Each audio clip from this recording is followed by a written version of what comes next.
மற்றும் ஒரு அண்மைச் செய்தி. தமிழ்நாடு அரசு துறைகளில் நிரம்பி வழியும் காலி பணியிடங்களை நிரப்ப நடவடிக்கை எடுக்க வேண்டும் என்று நயினார் நாகேந்திரன் தெரிவித்துள்ளதை அண்மைச் செய்தியாக பார்த்து வருகிறோம்.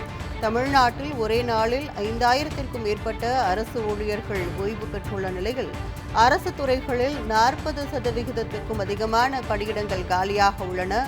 தமிழக இளைஞர்கள் வேலைவாய்ப்பு பற்றாக்குறையால் தவித்து வருகின்றனர் என்றும் தமிழ்நாடு பாஜக தலைவர் நயினார் நாகேந்திரன் தனது சமூக வலைதள பதிவில் தெரிவித்துள்ளார்.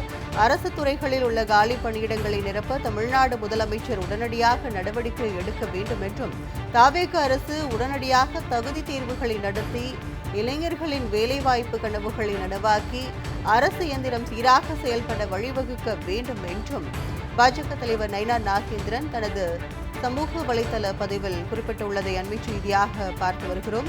தமிழ்நாடு அரசு துறைகளில் நிரம்பி வழியும் காலி பணியிடங்களை நிரப்ப நடவடிக்கை எடுக்க வேண்டும் என்று தமிழ்நாடு பாஜக தலைவர் நயினார் நாகேந்திரன் தனது சமூக வலைதள பக்கத்தில் பதிவிட்டுள்ளதை அண்மைச் செய்தியாக பார்த்து வருகிறோம்.